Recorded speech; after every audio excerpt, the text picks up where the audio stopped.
एक राज्य में एक ऐसा क्रूर कानून था कि जैसे ही कोई बुजुर्ग 60 साल का होता उसे पहाड़ों में छोड़ना पड़ता था।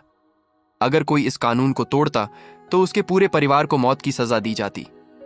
एक दिन एक आदमी की मां 60 साल की हो गई। वह अपनी मां से बेहद प्यार करता था, लेकिन मजबूर होकर उसे जंगल के एक सुनसान पहाड़ पर छोड़ने निकल पड़ा। रास्ते भर वह रोता रहा। तभी उसने देखा कि उसकी मां चलते चलते पेड़ों की टहनियां तोड़कर रास्ते में गिरा रही थी।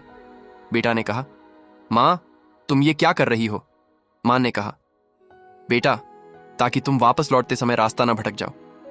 यह सुनकर बेटे की आंखों में आंसू आ गए। आखिरकार वे पहाड़ की चोटी पर पहुंच गए। मां ने बेटे को समझाया कि वह वापस चला जाए और उसकी चिंता न करे, लेकिन लौटते समय बेटे का दिल टूट रहा था। अचानक तेज बर्फबारी शुरू हो गई। उसे याद आया कि उसकी मां का शरीर बहुत कमजोर है और उसे ठंड बिल्कुल बर्दाश्त नहीं होती। वह मां को वहीं छोड़ने का फैसला नहीं कर पाया।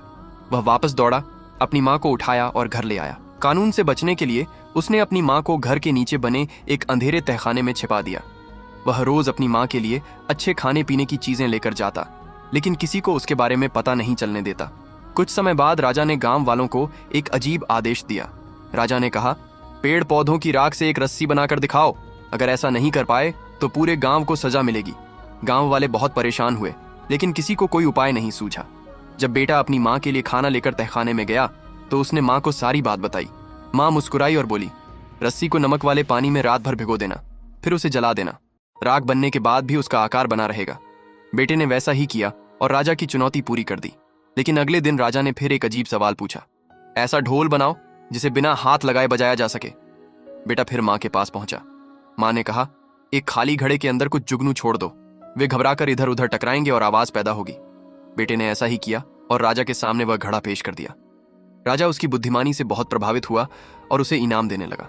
लेकिन बेटे ने कहा, मुझे इनाम नहीं चाहिए, बस मेरी एक बात सुन लीजिए। फिर उसने राजा को सच बता दिया कि ये दोनों कठिन सवाल उसकी 60 साल की मां ने हल किए थे। राजा हैरान रह गया। उसे समझ आया कि बुजुर्ग केवल बोझ नहीं होते, उनके वर्षों के अनुभव और ज्ञान पूरे राज्य की सबसे बड़ी संपत्ति हो सकते हैं।